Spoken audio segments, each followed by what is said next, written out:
శ్రీ గురుభ్యో నమః. శ్రీ మహాగణపతి నమః.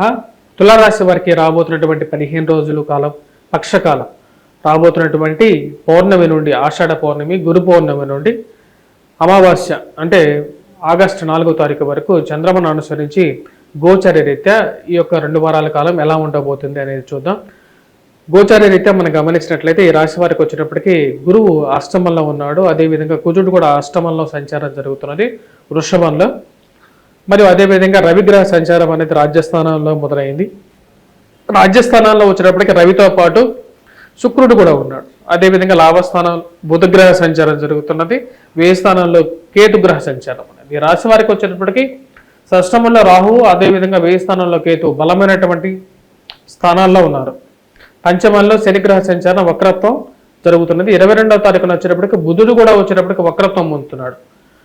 వక్రత్వం పొందుతున్నటువంటి బుధుడు లాభస్థానంలో ఉన్నాడు అనమాట. ఎటువంటి గ్రహస్థితి ఈ యొక్క రాశి వారికి ఎలా ఉండబోతుంది అనేది చూద్దాం. ఈ రాశి వారికి వచ్చేటప్పటికి అష్టమంలో ఉన్నటువంటి గురువు అంత యోగాన్ని ఇవ్వకపోయినప్పటికీ రాజ్యస్థానాల్లోకి రవిగ్రహ సంచారం జరగటం, శుక్రుడితో కలవటం అనేది యోగరకమైనటువంటి ఫలితాలు ఇస్తున్నది. ఉద్యోగపరంగా వ్యాపార పరంగా అనుకూలమైనటువంటి ఫలితాలు, కొత్త స్థాయిలో ఉన్నటువంటి వారు, ఉన్నతమైనటువంటి స్థాయిలో ఉన్నటువంటి వారు, పెద్ద స్థాయిలో ఉన్నటువంటి వారితో సత్సంబంధాలు ఏర్పడగలుగుతాయి అన్నమాట. అంటే కాంటాక్ట్స్ అనేది బిల్డ్ అవ్వటం అనేది ఒక మంచి పరిణామంగా ఉంది. అదేవిధంగా ఉన్నత స్థాయిలో ఉన్నటువంటి స్త్రీ పురుషులతో సత్సంబంధం అనేది మీకు రాబోయే రోజుల్లో అనుకూలమైనటువంటి ఫలితాలు ఇవ్వగలుగుతుంది. ఈ రాశి వారికి వచ్చినప్పటికీ మనం గమనించినట్లయితే రవి యొక్క అనుకూలత అనేది బాగా కలిసి వస్తుంది. అదేవిధంగా బుధుడు లాభస్థానంలో ఉన్నప్పుడు ఫైనాన్షియల్ రొటేషన్ అనేది ఎక్కువగా ఉంటుంది అన్నమాట. అంటే డబ్బులు రావటం, అదేవిధంగా ఖర్చు పెట్టడం, మళ్ళీ రావటం, ఖర్చు పెట్టడం అనేది వ్యాపార పరంగా రొటేషన్ అనేది బాగుంటుంది. రాశి వారికి వచ్చినప్పటికీ గురువు పిల్లలకు వచ్చినప్పటికీ ఎలా ఉంది? ఎందుకంటే గురు పౌర్ణమి అంటేనే పిల్లలు వాళ్ళ చదువు గురించి మనం మాట్లాడాలి కాబట్టి గురువు అష్టమంలో ఉన్నప్పుడు కొంచెం వ్యతిరేకమైనటువంటి ఫలితాలు కూడా వస్తాయి. ముఖ్యంగా విద్యార్థుల మీద ఎక్కువగా ప్రభావితం చూపిస్తుంటుంది కాబట్టి రాబోతున్నటువంటి గురు పౌర్ణమి రోజు గురువు సప్తమంలో ఉన్నప్పుడు గత సంవత్సరంలో అనుభవించినటువంటి యోగాలు తులారాశి వారికి ఈ సంవత్సరంలో కొంచెం తగ్గాయి. కానీ ఈ టైం అయితే బాగానే ఉంది. ఇప్పుడు ఉన్నటువంటి పరిస్థితి బాగానే ఉంది. ఎందుకంటే రవి యొక్క అనుకూలత అనేది బాగా కలిసి వస్తున్నది. కానీ అష్టమంలో ఈ రాశి వారికి వచ్చినప్పటికీ గురువు, దాంతోపాటు కుజుడు ఉన్నాడు. 2 గ్రహాలు కలిసి ఉన్నాయి. ఒక పాపగ్రహం, ఒక శుభగ్రహం ఉంది. తద్వారా వచ్చినప్పటికీ ఆరోగ్యపరంగా కొంచెం ప్రతికూలత అనేది ఉంటుంది. కానీ ఈ రాశి వారికి వచ్చినప్పటికీ ఇటువంటి పరిహారాలు చేసుకోవాలి అనేది కూడా మనం లాస్ట్లో చూద్దాం. గురువుని ఎలా ఇంప్రూవ్ చేసుకోవాలి? ప్రతి ఒక్కరి జీవితంలో గురువు మూలకంగా ఎప్పుడైతే సరైనటువంటి స్థితిలో ఉండదో కొంచెం ప్రభావం అనేది ఉంటుంది. పిల్లల యొక్క ఎదుగుదల విషయంలో కానీ వాక్కు పరంగా అంటే కొంతమంది వచ్చినప్పటికీ సరైనటువంటి మాట రాలేకపోవటం, బ్రెయిన్ డెవలప్మెంట్ సరిగా లేకపోవటం, అదేవిధంగా వచ్చినప్పటికీ వివాహ ప్రయత్నాల్లో అడ్డంకులు, వివాహాల్లో అడ్డంకులు, పిల్లలు పుట్టకపోవడం కానీ ఇలాంటి పరిస్థితులు ఎదురవుతూ ఉంటాయి. వాటన్నిటికీ వచ్చినప్పటికీ గురువు కూడా ఒకనొక కారకంగా ఉంటాడు. కానీ గురువే కారకంగా కాదు. ఆ విషయం కూడా మనం తెలుసుకోవాలి. దాని ప్రకారంగా వచ్చినప్పటికీ గురువుకి పూజ చేయటం అనేది వల్ల గురువు శుభత్వం అనేది పొందితే ఆ యొక్క సంవత్సరం కానీ లేకపోతే వారి యొక్క గురు మహర్దశలో కానీ సాఫీగా జరుగుతుంది అన్నమాట. అంటే ఇల్లు కొనుక్కోవటం కానీ లేకపోతే గృహం కొనుక్కోవటం, ఒక మంచి వాహనం ఉండటం, సుఖశాంతులతో ఇల్లు గడుస్తూ ఉంటుంది అని చెప్పి శాస్త్రం చెప్తుంది అన్నమాట.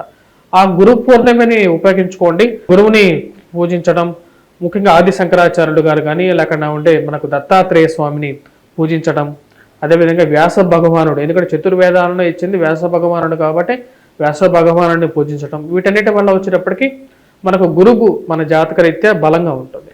ఇప్పుడు ఉన్నటువంటి పరిస్థితి రీత్యా వచ్చేటప్పటికి గురువు ఈ రాశి వారికి అష్టమంలో గ్రహ సంచారం జరుగుతుంది. కానీ ఇప్పుడున్నటువంటి పరిస్థితుల్లో 15 రోజుల కాలం అనుకూలంగానే ఉంది రాశి వారికి. ఎందుకంటే రవి రాజ్యస్థానంలో సంచారం చేస్తున్నప్పుడు మంచి కాంటాక్ట్స్ అనేది డెవలప్ అవ్వగలిగితే కొత్త ఆపర్చునిటీస్ అనేది ఎక్స్ప్లోర్ చేయగలుగుతారు. అంటే కొత్తగా వీరికి వచ్చినప్పటికీ మంచి కాంటాక్ట్స్ అనేది డెవలప్ అవటం వల్ల కొత్త అవకాశాలు అనేది బాగా కలిసి వస్తాయి అన్నమాట. మరి అదేవిధంగా ఈ రాశి వారికి మనం గమనించినట్లయితే అష్టమంలో ఉన్నటువంటి కుజుడు, బుధుడు వల్ల వచ్చేటప్పటికి వీరికి అధికమైనటువంటి ఖర్చు అనేది ఉంటుంది. అష్టంలో ఉన్నటువంటి కుజుడు యొక్క దృష్టి వచ్చేటప్పటికి ధనస్థానాన్ని చూస్తుంటాడు కాబట్టి కుటుంబంలో ఏదో ఒక చికాకు, అదేవిధంగా కుటుంబంలో అన్యోన్యత లోపించటం, వైవాహిక జీవితంలో ఈ రాశి వారికి వచ్చినప్పటికీ కొన్ని ఇబ్బందులు కలుగుతూ ఉంటాయి. ఆ విషయాన్ని నుంచి బయటకు రావాలి అంటే ముఖ్యంగా వచ్చినప్పటికీ వీరు ముఖ్యంగా సుబ్రహ్మణ్యేశ్వర స్వామిని పూజించడం అనేది చాలా ముఖ్యమైనటువంటి స్థితి. ఖర్చును కొంచెం తగ్గించుకోవడానికి ఎక్కువగా ప్రయత్నం చేయండి. కానీ ఉద్యోగపరంగా వీరికి మార్పు చేర్పులు ఎవరైతే కోరుకుంటున్నారో అంటే దూర ప్రాంత ప్రయాణాలు, ట్రాన్స్ఫర్స్ గురించి ప్రయత్నం చేసేటువంటి వారికి అనుకూలమైనటువంటి ఫలితంగానే చెప్పవచ్చు. ఈ రాశి వారికి మిగతా పరిస్థితులు చెప్పాలంటే విద్యార్థులు అయితే కొద్దిగా కష్టపడి చదవాల్సినటువంటి ముఖ్యమైనటువంటి సూచన. గురుమూలకంగా వచ్చినప్పటికీ విద్య అనేది చాలా ముఖ్యం. అదేవిధంగా గురుబలం సరిగా లేనప్పుడు అది ప్రభావం అనేది ఎక్కువగా చూపిస్తుంటుంది. కాన్సన్ట్రేట్ ఎక్కువగా చేయలేనటువంటి పరిస్థితి అనేది కూడా ఉంటుంది. కాబట్టి విద్యార్థులు కొద్దిగా కష్టపడి చదవాలి. విద్యా సంబంధితమైన విషయాలు, అదేవిధంగా జీవిత భాగస్వామి ఆరోగ్య సంబంధితమైన విషయాల్లో కూడా కొన్ని జాగ్రత్తలు తీసుకోవాలి. అష్టమంలో పాపగ్రహం ఉన్నప్పుడు జీవిత భాగస్వామి ఆరోగ్య సంబంధితమైన విషయాల్లో కొన్ని చికాకులు అనేవి కూడా ఏర్పడుతూ ఉంటాయి. ఈ రాశి వారికి ఉద్యోగ ప్రయత్న సంబంధితమైన విషయాల్లో ఈ వారం అనుకూలమైనటువంటి ఫలితాలు అనేది ఉంటుంది. ముఖ్యంగా స్పెక్యులేషన్స్లో ఇన్వెస్ట్మెంట్స్ పరంగా కొన్ని జాగ్రత్తలు తీసుకోవాలి. స్టాక్ మార్కెట్లో ఇన్వెస్ట్మెంట్స్లో ఈ టైం అనేది అంత అనుకూలంగా లేదు కాబట్టి కొన్ని జాగ్రత్తలు తీసుకోండి. మరి అదేవిధంగా ఈ రాశి వారికి వచ్చేటప్పటికి మిగతా రాజకీయ రంగ నిపుణులకి ఈ వారం అనేది అనుకూలించే విధంగా ఉంది. కొత్త పొజిషన్స్లో ఆపర్చునిటీస్ కోసం ప్రయత్నం చేస్తున్నటువంటి వారు, రాజకీయ రంగంలో ఉన్నటువంటి వారికి అది పొందడం అనేది జరుగుతుంది. రియల్ ఎస్టేట్ వ్యాపార సంస్థల్లో పనిచేస్తున్నటువంటి వారికి కూడా అనుకూలమైనటువంటి ఫలితాలుగానే చెప్పొచ్చు. వివాహ ప్రయత్న సంబంధితమైన విషయాల్లో ఎక్కువ సమయం పట్టే విధంగా ఉంటుంది. మొదటి వారం కన్నా రెండవ వారంలో కొంచెం అనుకూలమైనటువంటి ఫలితాలు ఈ యొక్క వివాహ ప్రయత్నాల్లో చేస్తున్నటువంటి వారికి పొందడానికి ఆస్కారం అనేది గోచరిస్తూ ఉన్నది.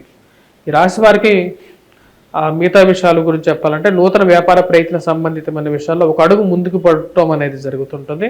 సమయానికి డబ్బు అందక కొన్నిసార్లు ఇబ్బంది కూడా ఎదురవుతూ ఉంటుంది.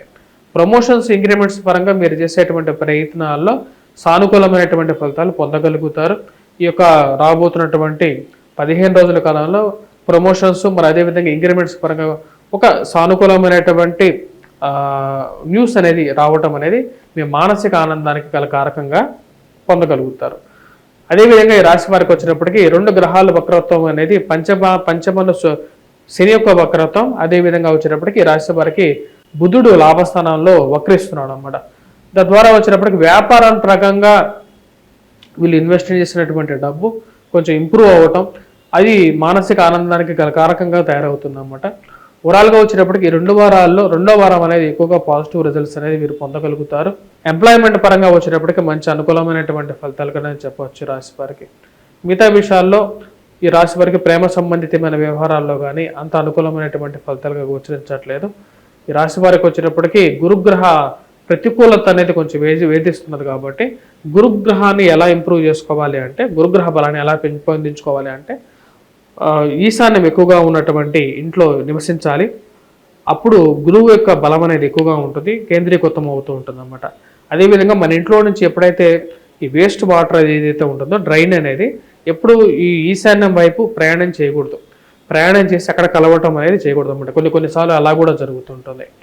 మళ్ళీ అదేవిధంగా వచ్చేటప్పటికి ఇంట్లో గురువు యొక్క పూజ అనేది మనం చేసుకోవాలి. గురు పూజ అంటే విష్ణు భగవానుడు కానీ లేకపోతే దక్షిణామూర్తి పటాన్ని కానీ పెట్టుకొని మనం పూజ చేసుకోవాలి. దత్తాత్రేయుడిని కూడా ఇంట్లో పెట్టి పూజ చేసుకున్నట్లయితే కూడా అనుకూలంగా ఉంటూ ఉంటుంది. మన ఇంట్లో ఎప్పుడైనా సరే శుద్ధి చేసినటువంటి నీళ్లు అంటే ముఖ్యంగా వచ్చినప్పటికీ ఫ్రెష్ వాటర్ ఎప్పుడైనా సరే మనకు ఈశాన్యం వైపు ఎప్పుడైనా సరే కొంచెం డౌన్లో ఉంటూ ఉండాలన్నమాట. అదేవిధంగా సౌత్ ఈస్ట్ వైపు అంటే ఎక్కడైతే మనకు ఈ సౌత్ వైపు ఏదైతే ఉంటుందో దక్షిణం వైపు ఉంటుంది కదా, దక్షిణము వైపు ఎక్కువగా ఎత్తు ఉండాలి. అప్పుడు మనకు ఇంట్లో వచ్చేటప్పటికి సమతుల్యంగా ఉంటుంది. శత్రువుల బెడద తగ్గడం అనేది జరుగుతుంది అన్నమాట. ఎప్పుడైతే గురువు సరైనటువంటి స్థానంలో లేడో అది కొంచెం ఆ ఇంట్లో స్త్రీల మీద పురుషుల మీద కూడా చెడు ప్రభావాన్ని ఎక్కువగా చూపిస్తుంటుంది. బుద్ధి మీద ఎక్కువగా ప్రభావం చూపిస్తుంటారు. అంటే వాళ్ళు వక్ర మార్గంలో పోవటానికి ఎక్కువగా ప్రభావం చూపిస్తారు. అదే గురువు యొక్క బలం అనేది కరెక్ట్గా ఉంటే వీరికి సరిపోతుంది. స్వస్తి.